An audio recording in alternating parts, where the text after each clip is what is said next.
नमस्कार दोस्तों, आपका एक बार फिर मैं स्वागत करता हूं अपने YouTube चैनल तेजस क्लासेस पर। तो दोस्तों, आज हम अपने संविधान निर्माण के क्रम में इस चैप्टर को ख़त्म करेंगे। तो दोस्तों, आज हमारा जो टॉपिक है वो है संविधान निर्माण से संबंधित महत्वपूर्ण तथ्य है। तो संविधान निर्माण हुआ तो कौन सी बातें जो हमारे एग्जाम में बहुत बार पूछी जाती हैं, बार बार रिपीट होती हैं, आज हम उनको पढ़ेंगे। तो दोस्तों, संविधान बनकर तैयार हो गया था 26 नवंबर 1949 में। उसको पूर्ण रूप से लागू किया 1950 में। ये बातें हमने अपनी प्रीवियस कक्षा में पढ़ी। तो दोस्तों, सबसे महत्वपूर्ण तथ्यों के बारे में, तो दोस्तों पहला सबसे मोस्ट इम्पोर्टेंट है कि संविधान सभा की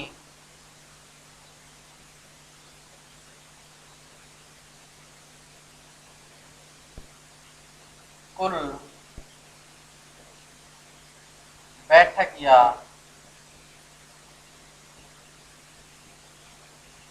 अधिवेशन। तो दोस्तों, इसके ऊपर भी कंट्रोवर्सी, किसी एग्जाम में 11 दिया है, किसी एग्जाम में 12 दिया है। हमारे क्वेश्चन पेपर में आता है तो हम इस सवाल का क्या उत्तर देंगे। दोस्तों, इसका उत्तर है 12। कुल बैठकें या कुल अधिवेशन 12 हुए। वो 12 कैसे हुए, किसी में 11 और किसी में 12 क्यों दिया है? क्योंकि दोस्तों 26 नवंबर 1949 तक हमारे 11 बार बैठकें हुई, 11 अधिवेशन हुए और 12वां +1 ये हमारा 24 जनवरी 1950 को, यानी कि पूर्ण रूप से संविधान लागू होने से 2 दिन पहले। तो दोस्तों, इसको हम क्यों मानेंगे? क्योंकि हमारा पूर्ण संविधान कब लागू हुआ? 26 जनवरी 1950 को। इस दिन 3 चीजें मुख्य रूप से हमारे क्या थी? सबसे पहले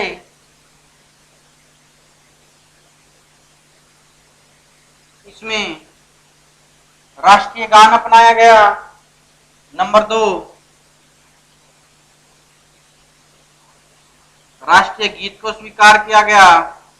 और नंबर 3, डॉक्टर राजेंद्र प्रसाद को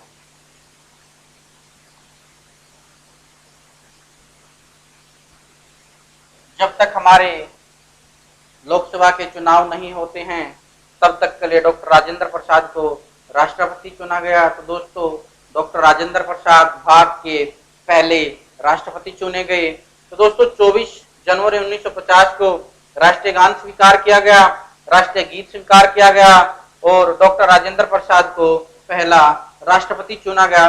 तो दोस्तों, इस प्रकार कुल बैठकें 12 हुई। और दोस्तों, यहीं पर हम बात करेंगे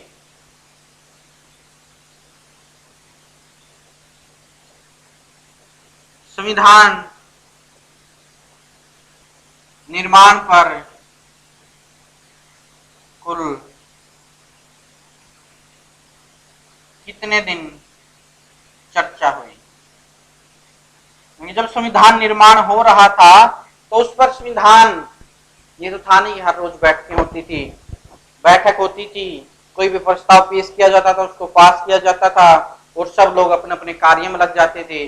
जब वो कार्य पूर्ण हो जाता तो एक निश्चित दिन उस एक बैठक की जाती थी और वो बैठक कई कई दिन चलती थी। तो इस प्रकार कुल कितने दिन भारतीय संविधान के ऊपर चर्चा हुई? तो दोस्तों, वो है 114 दिन। तो दोस्तों, 2 इंपोर्टेंट है, कुल बैठकें 12 बार और कुल कितने दिन चर्चा हुई? 114 दिन। तो दोस्तों, अगली श्रेणी में भारतीय संविधान को बनाने में टाइम कितना लगा, सबसे छोटी से छोटी बुक में आपको मिलेगा और बड़ी से बड़ी बुक में मिलेगा। किसी भी एग्जाम में सवाल पूछा जाता है, चाहे वो छोटा एग्जाम हो चाहे बड़ा एग्जाम हो। तो दोस्तों, समय कितना लगा?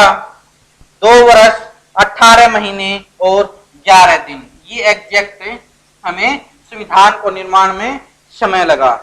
तो दोस्तों, यहां लिखेंगे समय कितना लगा? 2 वर्ष 11 महीने और 18 दिन। इसको बनाने में कुल खर्च कितना आया दोस्तों? कुल खर्च एग्जैक्ट फिगर पूछा जाता है बहुत बार, स्टेट पीसीएस में, हरियाणा में, यूपी में, आरएस में, सब में एक एक बार पूछा गया है, एसएससी में बहुत बार पूछा गया है और अदर एग्जाम में भी बहुत बार पूछा गया है। तो दोस्तों इसमें लिखेंगे हम 63,96,000 और 729 रुपए, इतना हमारा संविधान सभा के बनाने में खर्च आया था। और दोस्तों इससे अगली टर्म है जो हमारी, वो है कि संविधान निर्माता किसे कहा जाता है। कि प्रश्न है, एक सवाल बार बार है कि संविधान निर्माता किसे कहा जाता है? डॉक्टर भीमराव अंबेडकर को, क्योंकि वो संविधान के प्रारूप समिति के अध्यक्ष थे, यानी कि ड्राफ्टिंग कमेटी। जिस ड्राफ्टिंग कमेटी का मतलब है दोस्तों, संविधान के मुख्य बिंदुओं को चुन लिया गया था, एक ड्राफ्ट बनाया गया था कि हमारा संविधान ऐसे होगा। उस समिति ने उन बिंदुओं के ऊपर अध्ययन किया, चर्चा की, क्या हमारे लिए स्टेबल होगा, क्या हमारे लिए अनस्टेबल होगा, कौन से संशोधन हमें करने चाहिए। तो दोस्तों इस प्रकार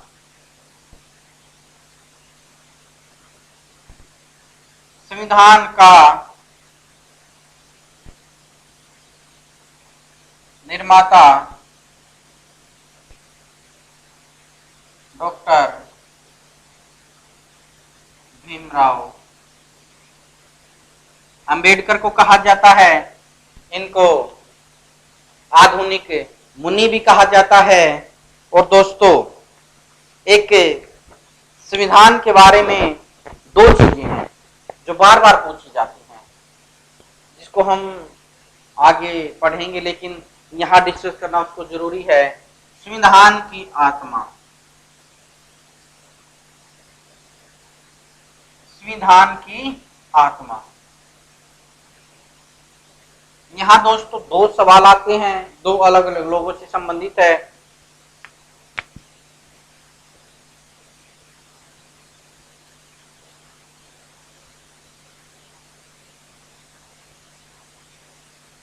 जवाहरलाल नेहरू और भीमराव अंबेडकर। दोस्तों जो अगर पूछा जाएगा कि संविधान की आत्मा किसे कहा जाता है, तो सबसे पहले प्रस्तावना को भारतीय संविधान की आत्मा कहा जाता है। यह कथन किसने दिया? जवाहरलाल नेहरू के अनुसार संविधान की आत्मा किसको कहा जाता है? प्रस्तावना को। और भीमराव अंबेडकर के अनुसार अनुच्छेद 32 को। इसको नाम दिया गया है संवैधानिक उपचारों का अधिकार, यानी कि जो अगर हमारे जो संवैधानिक अधिकार हैं उनका उल्लंघन होता है तो उनका उपचार हम कहां कर सकते हैं, इसका उल्लेख किया गया है अनुच्छेद 32 में, अनुच्छेद 32 में। तो भीमराव अंबेडकर के अनुसार संविधान की आत्मा अनुच्छेद 32 और जवाहरलाल नेहरू के अनुसार संविधान की आत्मा प्रस्तावना। दोस्तों अब हम बात करेंगे कि संविधान बन गया, उस संविधान के बारे में जो जनरली हमारे फैक्ट्स हैं कि भारत का संविधान कैसा था, लिखित संविधान था। तो दोस्तों विश्व का पहला संविधान, ये भी पूछा जाता है, विश्व का पहला संविधान ये था अमेरिका। दोस्तों यहां जोड़िएगा, विश्व का पहला लिखित संविधान अमेरिका है तो लिखित संविधान आएगा। विश्व का पहला लिखित संविधान अमेरिका ने बनाया और विश्व का सबसे बड़ा व लिखित संविधान, विश्व का सबसे विशाल व लिखित संविधान दोस्तों ये भारत का संविधान है। और दोस्तों विश्व के बहुत सारे नेताओं ने इसको उधार का थैला भी कहा है। दोस्तों सवाल पूछा जाता है कि विश्व के किस संविधान को उधार का थैला भी कहा जाता है?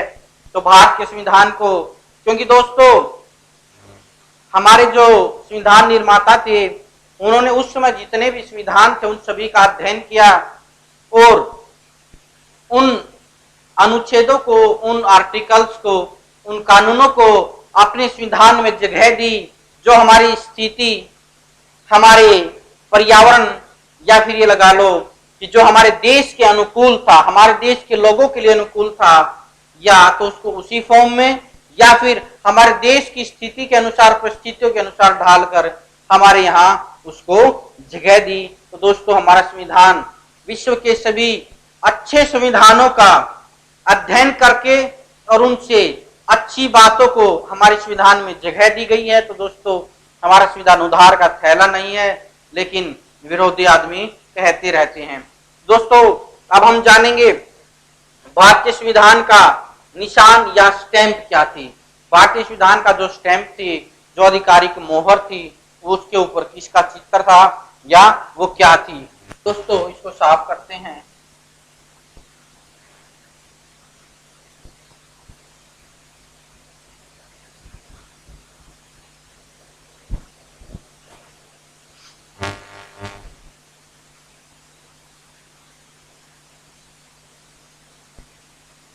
संविधान की संविधान का चिन्ह या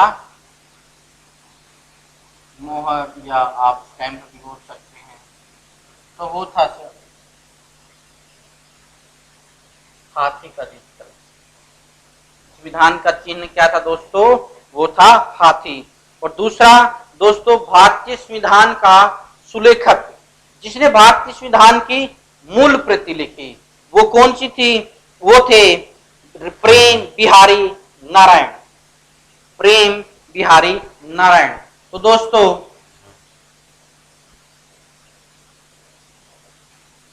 संविधान की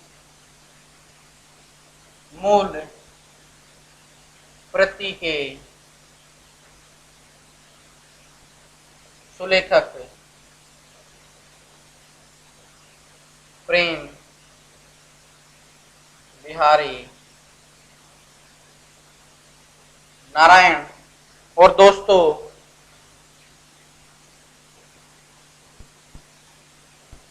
संविधान की हिंदी भाषा के सुलेखक कौन थे? ये दोस्तों सवाल आप लोग कमेंट में करेंगे, क्योंकि भारतीय संविधान का जो निर्माण हुआ था दोस्तों, जो उसका वर्किंग जो शेड्यूल चलता था वो इंग्लिश में चलता था। सबसे पहले मूल प्रति तैयार हुई इंग्लिश में, उसके साथ ही संविधान की हिंदी की मूल प्रति किसी अन्य सुलेखक ने तैयार की। इसका आप कमेंट में जवाब देंगे। अब दोस्तों हम यह देखते हैं कि भारतीय संविधान के अलंकरण का काम किसने किया? चित्रों के द्वारा, या जो भी उसमें हमने अपने नई नई चित्रकारिता करनी थी या उसको अलंकरण करना था। तो यहाँ देखेंगे संविधान के अलंकरण का कार्य, ये दोस्तों शांति निकेतन कलकत्ता और नंदलाल बोस एक संस्था है, शांति निकेतन वेस्ट बंगाल में है इस समय, और नंदलाल, इन लोगों ने दोस्तों इसको अलंकृत किया। इसमें जो भारतीय इतिहास या संस्कृति के जो भी बहुत अच्छे चित्र थे उनको इसमें अलंकृत किया। तो दोस्तों हिंदी भाषा के सुलेखक आप कमेंट में करके बताएंगे, और संविधान की मूल प्रति के सुलेखक प्रेम बिहारी नारायण जी। तो दोस्तों अब हम बात करेंगे ये संविधान बनाया तो किन लोगों का क्या योगदान था? क्योंकि दोस्तों संविधान एक आदमी ने नहीं बनाया, प्रत्येक आदमी का एक अलग कार्य था, प्रत्येक संविधान सभा के सदस्य को अलग कार्य सौंपा गया था। उसके लिए विभिन्न कमेटियां गठित की गई थी और उन कमेटियों का हम विवरण देखेंगे।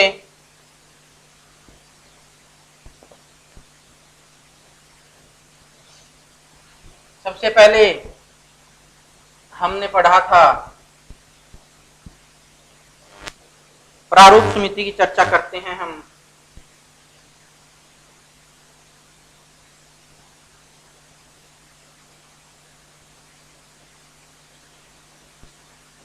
इसको ड्राफ्टिंग कमेटी बोलते हैं हम, इसका हिंदी नाम है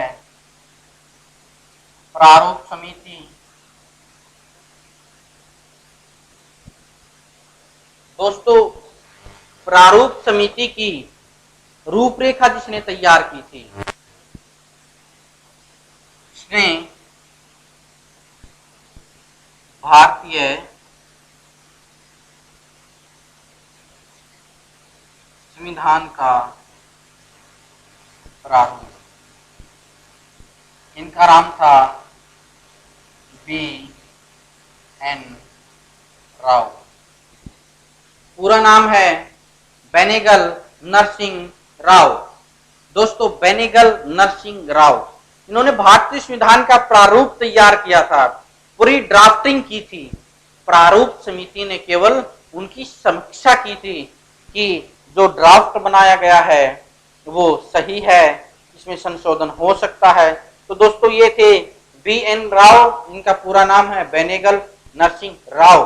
तो दोस्तों ये संविधान सभा के सदस्य नहीं थे, इन्होंने केवल सहायता की थी और ये उस समय के ICS अधिकारी थे। अब हमें क्यों पढ़ना? पहला तो भारतीय संविधान का प्रारूप तैयार किया था और दूसरा जो B.N. राव साहब हैं, इनसे जुड़ा एक और फैक्ट है, ये अंतरराष्ट्रीय न्यायालय,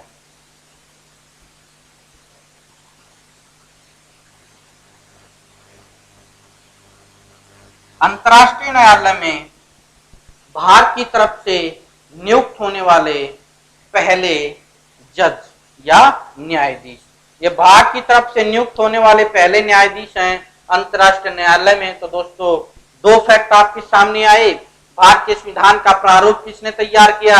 B.N. राव ने, और अंतरराष्ट्रीय न्यायालय में भारत की तरफ से नियुक्त होने वाले पहले न्यायाधीश हैं B.N. राव यानी बेनेगल नरसिंह राव। तो दोस्तों उसकी समीक्षा के लिए एक प्रारूप कमेटी बनाई, ड्राफ्टिंग कमेटी बनाई, जिसके अध्यक्ष नियुक्त किए गए। इसमें दोस्तों कुल 7 सदस्य थे। पूछा जाता है कि प्रारूप समिति में कुल कितने सदस्य थे? 7 सदस्य थे। इनका बंटवारा, एक अध्यक्ष जमा 6 अन्य। अध्यक्ष कौन थी सभी को पता है, बार बार छोटी से छोटी कक्षा में जब से हम अपनी सोशल स्टडीज का अध्ययन करने लगते हैं तो प्रारूप समिति का अध्यक्ष कौन थे? डॉक्टर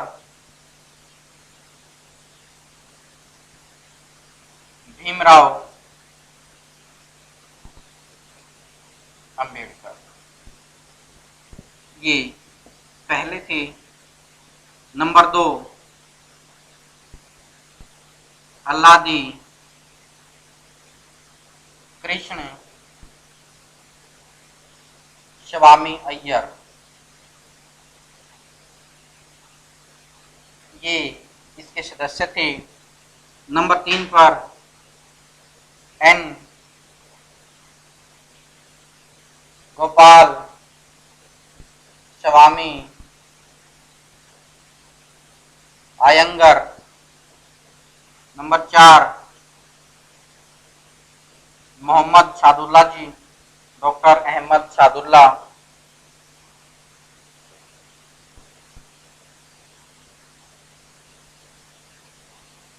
डॉक्टर मोहम्मद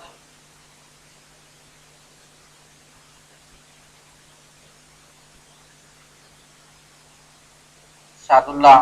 दोस्तों यहाँ पूछा जा सकता है कि प्रारूप समिति के एकमात्र मुस्लिम सदस्य कौन थे? तो दोस्तों ये थे doctor Mohammad Shahidullah ji. Number 5 doctor के.एम. मुंशी। डॉक्टर के.एम. मुंशी। नंबर 6 पर है दोस्तों, यहां हम याद करेंगे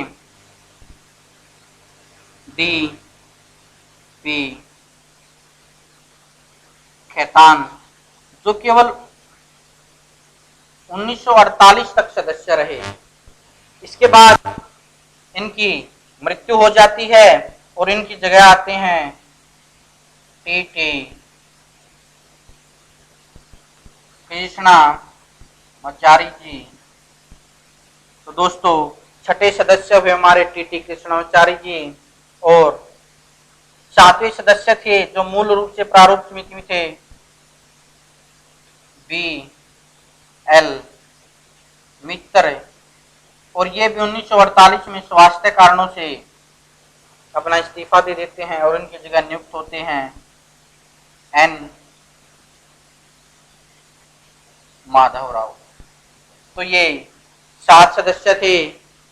तो दोस्तों ये प्रारूप समिति के सदस्य हैं, और इसके बाद ये मुख्य समिति थी। इसके अलावा हम यहाँ पर अध्ययन करेंगे संचालन समिति का। संचालन समिति के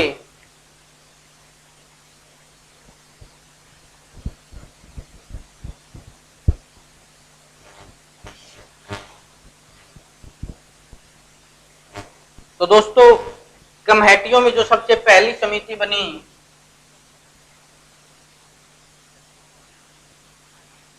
संचालन समिति,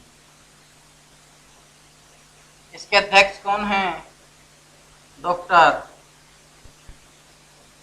राजेंद्र प्रसाद।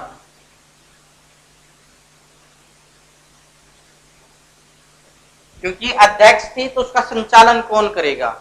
डॉक्टर राजेंद्र प्रसाद। और इसी के साथ एक क्वेश्चन है, किसी भी आप जो अगर प्रीवियस ईयर्स में पढ़ेंगे तो राष्ट्रीय झंडा समिति के अध्यक्ष कौन है? राष्ट्रीय झंडा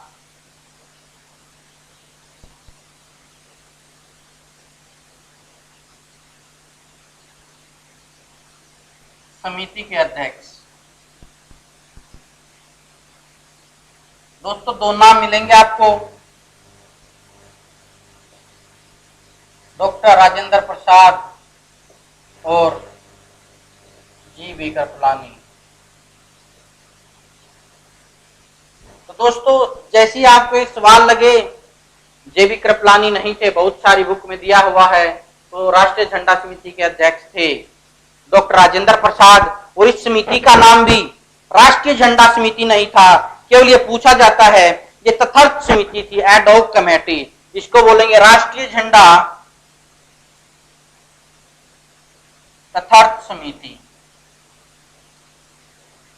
तो दोस्तों इसमें से कोई भी आपके लफ्ज हो, राष्ट्रीय झंडा समिति हो, राष्ट्रीय झंडा तथार्थ समिति हो, तो आपको अध्यक्ष बताना है डॉक्टर राजेंद्र प्रसाद। अब दोस्तों संचालन ये कर रहे हैं, उसके अध्यक्ष ये थे, तो इसके नियम भी कौन बनाएगा? डॉक्टर राजेंद्र प्रसाद भी बनाएंगे। तो लिख लीजिए आप इस कमेटी के नियम एवं प्रक्रिया समिति के अध्यक्ष। नियम एवं प्रक्रिया समिति के अध्यक्ष कौन थे? नियम एवं प्रक्रिया, ये भी यही थे डॉक्टर राजेंद्र प्रसाद। अब आपको ये समितियां याद कैसे रहेंगी, इसको देखना है।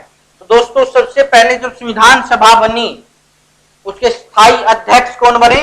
डॉक्टर राजेंद्र प्रसाद। अब जो अध्यक्ष होगा किसी भी चीज का, अध्यक्ष बनेगा तो संचालन भी वही करेगा, और संचालन करेगा कैसे? नियम एवं प्रक्रिया बना के। अब मान लीजिए आप किसी भी चीज के चीफ बना दिए जाते हैं, तो उस ऑर्गेनाइजेशन को, उस संस्था को कैसे आप रन करेंगे? तो किसकी जिम्मेदारी है? चीफ की, यानी चेयरमैन की। तो संविधान सभा के अध्यक्ष कौन बने थे? डॉक्टर राजेंद्र प्रसाद। तो उसका संचालन कौन करेंगे? डॉक्टर राजेंद्र प्रसाद। और उसके लिए नियम एवं प्रक्रिया कौन बनाएगा? डॉक्टर राजेंद्र प्रसाद। और ये क्वेश्चन आपको क्यों याद रखना है? ये कंट्रोवर्शियल है, क्योंकि यहां पर किसी भी जो हम प्रीवियस बुक को देखते हैं तो वहां आंसर दिया है जेबी कृपलानी, और इसका आंसर है डॉक्टर राजेंद्र प्रसाद। तो दोस्तों इसके बाद अगली कमेटी की बात करते हैं हम, संघ संविधान समिति के अध्यक्ष।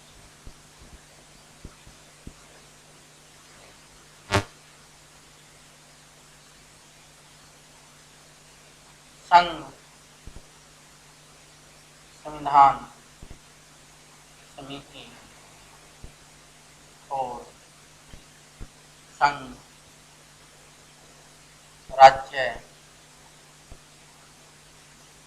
संबंधी। जहां दोस्तों संघ शब्द का यूज हो जाए वह आपके अध्यक्ष होंगे जवाहरलाल नेहरू।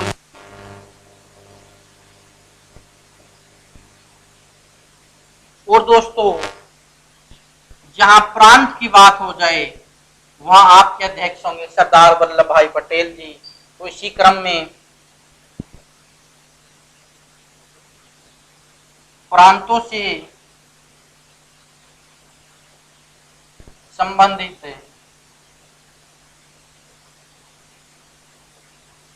समिति सरदार वल्लभ भाई पटेल।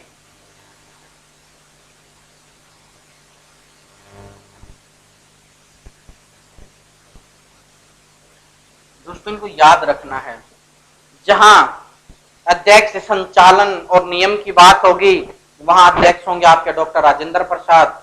जहां संघ की बात होगी वहां जवाहरलाल नेहरू जी आपकी अध्यक्षता करेंगे। और जहां प्रांतों की बात होगी वहां सरदार वल्लभ भाई पटेल बात करेंगे।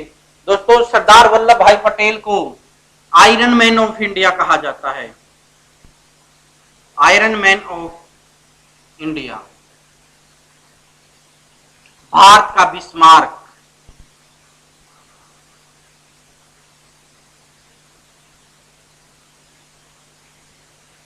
भारत का बिस्मार्क यानी कि iron man of India Sardar Vallabh भाई पटेल को कहा जाता है। इनको बिस्मार्क, ये बिस्मार्क शब्द कहां से आया? दोस्तों बिस्मार्क शब्द आया है जर्मनी से। एक व्यक्ति थे जिसने जर्मनी का एकीकरण किया था, यानी कि जर्मनी दो हिस्सों में बटा हुआ था। उस जर्मनी के एकीकरण को किसने पूर्ण रूप से किया? बिस्मार्क ने। इनको बोला जाता है iron man of Germany, Bismarck. और दोस्तों इसी तरह से इसका नाम दिया गया भारत का बिस्मार्क, क्योंकि इन्होंने भी अपने उस समय में लगभग 562 देशी रियासतों को एक सूत्र में पिरो दिया, यानी कि भारत में मिला दिया। तो दोस्तों अब बात हम जो अगर यहाँ कर रहे हैं देशी रियासतों की, भारत का Bismarck iron man of India है। दोस्तों विभाजन के बाद कुल लगभग 562 देशी रियासतें भारत में रह गई थी, सभी आराम आराम से भारत में शामिल हो गई। 3 देशी रियासतों के ऊपर कंट्रोवर्सी थी। वो 3 देशी रियासतें कौन सी थी? हैदराबाद, जूनागढ़ और J&K, जम्मू एंड कश्मीर। दोस्तों ये वो रियासतें थी जिसने स्वतंत्रता के बाद भी ये निर्णय नहीं लिया था कि हम कहां जाएंगे। दोस्तों हैदराबाद अपने आप को एक अलग मुल्क के रूप में देखना चाहता था, लेकिन वहां पर हिंदुओं की तरफ हो रही बर्बरता को देखते हुए सरदार वल्लभ भाई पटेल ने पुलिस कार्यवाही के द्वारा, एग्जाम में पूछा जाता है, आपको वो याद रखना है कि हैदराबाद रियासत को भारत में किस प्रकार से शामिल किया गया? पुलिस कार्यवाही के द्वारा। जूनागढ़ को किस आधार पर शामिल किया गया? जनमत संग्रह के आधार पर। तो दोस्तों जूनागढ़ से विवाद हुआ जम्मू एंड कश्मीर के ऊपर। जो जूनागढ़ है जो गुजरात में पड़ता है, वहां की जो जनता थी वो लोग थे हिंदू, और जो वहां का राजा था उस समय देशी रियासत थी, उसके ऊपर जो राज करता था वो था मुस्लिम। उसका दृष्टिकोण पाकिस्तान की तरफ झुकाव था, लेकिन वहां की जनता को देखते हुए वहां जनमत संग्रह कराया गया और 97% लोगों ने भारत में शामिल होने के लिए वोट दिया। तो दोस्तों, इस प्रकार जनमत संग्रह के आधार पर जूनागढ़ को भारत में शामिल किया गया। अब जेके के ऊपर कैसे कंट्रोवर्सी हुई, कैसे विवाद हुआ, इसी को आधार बना के पाकिस्तान ने कहा कि यहाँ की जनता अधिकतर मुस्लिम है और यहाँ का राजा हिंदू है, तो इसके लिए भी जनमत संग्रह होना चाहिए। लेकिन वहां का राजा हरि सिंह अपने आप को एक स्वतंत्र देश के रूप में स्थापित करना चाहता था, लेकिन पाकिस्तान ने वहां पर आक्रमण कर दिया और उस आक्रमण से बचने के लिए उसने भारत की सहायता मांगी।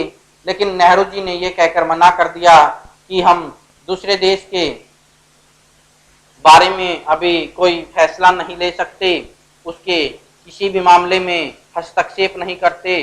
जो अगर आप विलय पत्र पर हस्ताक्षर करते हैं तो हम आपकी सुरक्षा के लिए अपनी सेना भेज सकते हैं। दोस्तों, 1948 में राजा हरि सिंह ने विलय पत्र के आधार पर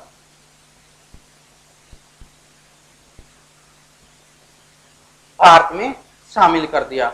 अब उस विलय पत्र की क्या शर्तें थे वो कभी डिटेल में पढ़ेंगे, काफी बड़ा टॉपिक है।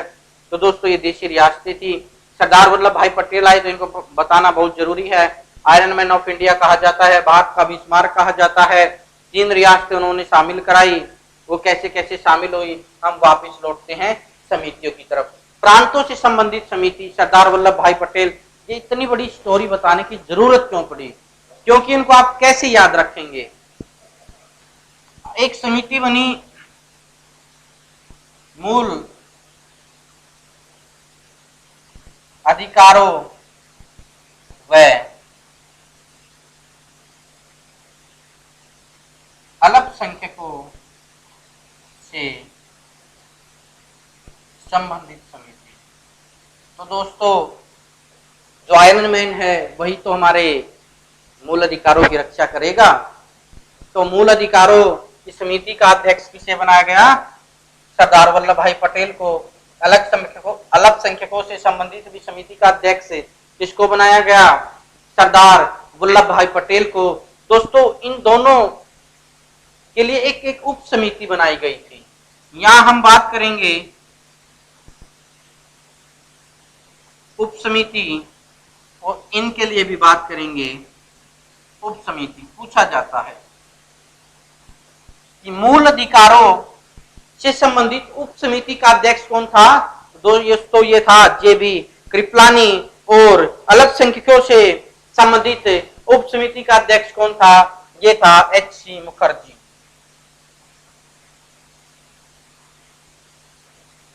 इस उप समिति की अध्यक्षता इन्होंने की और इनकी अध्यक्षता करी जेबी कृपलानी ने। तो दोस्तों, जेबी कृपलानी से संबंधित एक बात और है संविधान में। जब देश आजाद हुआ तो उस समय भारतीय राष्ट्रीय कांग्रेस का अध्यक्ष कौन था? यह भी पूछा जाता है। तो याद रखना, उस समय जेबी कृपलानी जी भारतीय राष्ट्रीय कांग्रेस के अध्यक्ष थे, यानी कि किस समय? स्वतंत्रता के समय जेबी कृपलानी जी। तो दोस्तों, ये हमारी मुख्य रूप से जो कमेटियां थी उनके अध्यक्ष थे। अब हम बात करेंगे, देश आजाद हो गया, संविधान बन गया, किन लोगों ने उसमें क्या अपना रोल अदा किया। तो दोस्तों, अब जो पहले पहले भारत में थे उनके बारे में 2 मिनट लगेंगी। याद तो सभी को होगा, लेकिन एक बार रिपीट हो जाएगा। देश के पहले राष्ट्रपति किसको चुना गया था? अभी पहले बताया था मैंने।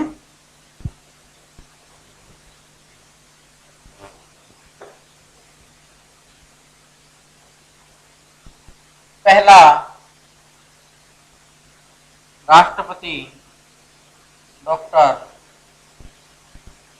राजेंद्र प्रसाद। पहला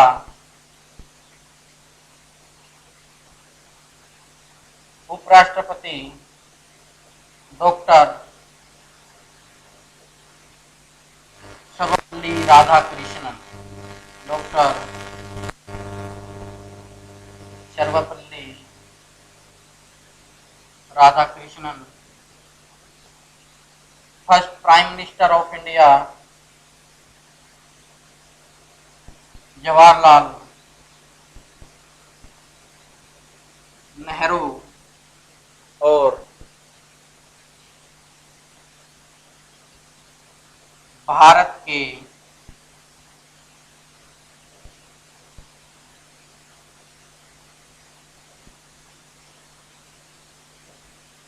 ब्रिटिश भारत के, यहां हम ऐसे याद रखेंगे, ब्रिटिश भारत के आखिरी गवर्नर जनरल और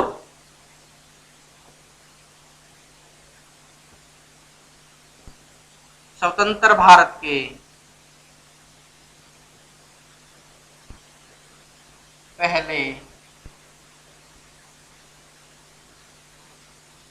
गवर्नर जनरल लॉर्ड माउंटबेटन। तो दोस्तों मैंने आपको बताया था लॉर्ड माउंटबेटन प्लान आया था जिसके तहत दो देश बने, भारत और पाकिस्तान।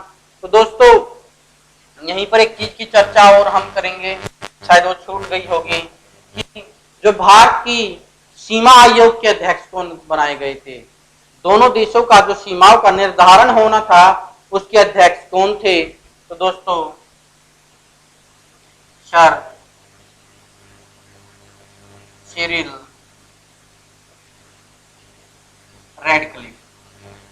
इसलिए दोस्तों इन्हीं के नाम पर भारत और पाकिस्तान के बीच में कौन सी सीमा रेखा जो भारत और पाकिस्तान को अलग करती है, रेडक्लिफ लाइन, और इनका पूरा नाम था सर सिरिल रेडक्लिफ, इन्हीं के नाम पर रखी गई है। तो ये ब्रिटिश भारत के आखिरी गवर्नर जनरल और स्वतंत्र भारत के पहले गवर्नर जनरल थे लॉर्ड माउंटबेटन, और भारत के आखिरी गवर्नर जनरल यह दोस्तों श्री राजगोपालाचारी जी।